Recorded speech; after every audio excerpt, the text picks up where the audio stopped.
I was doing these PhD studies on flavonoids and phenolic acids in Finnish berries and berry products. And it was because that time it was a lot of interest of this antioxidant quercetin, and we wanted to see what kind of effects Finnish berries would have. And actually that time I was doing these studies, and a lot of flavonol quercetin was found in bilberry, in wild bilberry and lingonberry, and also in cranberry and in cowberry and also in strawberries.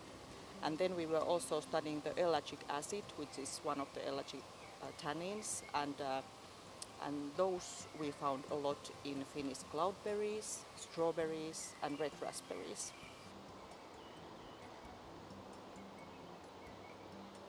I was very glad to see when I was doing this berry health chart. A lot has been going around lately.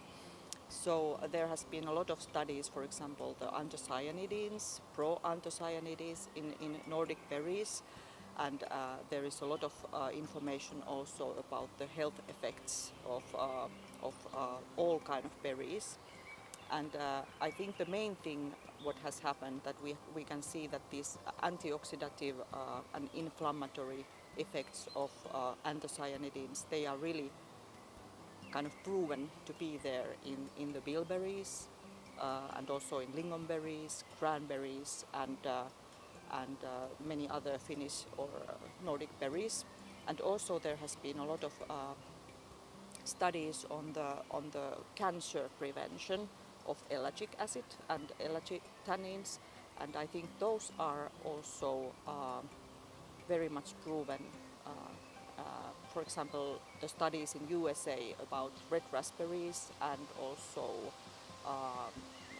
strawberries, and in Finland just lately in May it was a great study done that cloudberries would help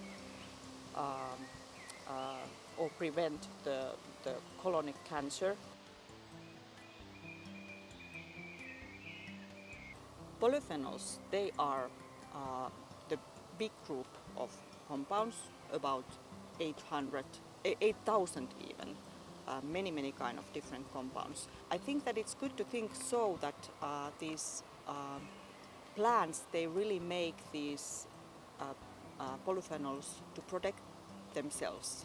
They make them to protect themselves, for example, against environmental pollution, all kind of insects, all kind of animals, and they make them to act as their natural pesticides. And that's why the plants need these. And of course we think that this protective effect also is valid for the humans, and that's what we have been studying for decades now. The Finnish berries, they are rich in anthocyanidins, and especially bilberry, the wild bilberry, cranberry and also lingonberry, they are very rich in anthocyanidins.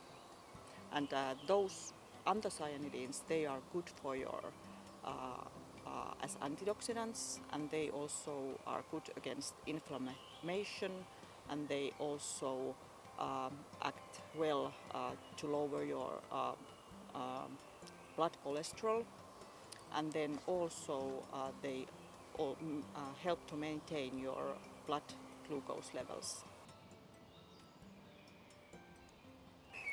What berry is the best berry? That's a good question. I think you cannot say which one is the best, because they all have their own strengths. So, for example, bilberries, they have the anthocyanidins. Cranberries, they have the pro-anthocyanidins. Sea buckthorn berry, they have the pro-anthocyanidins. And then raspberry, cloudberry, strawberry, they have the ellagitannins. So many different kind of health effects in different berries.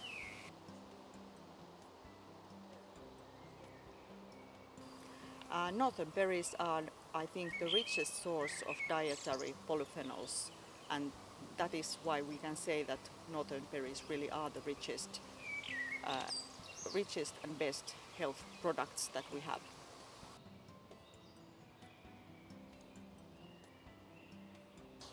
Robert's berries, they are good because you can have all the skin and all the seeds included in the product. And usually when we are drinking juices or even having the fruits, we remove the peels or the skins, but in Robert's products they are there. And that's also makes them to include all the good health benefits as a whole berry in this product.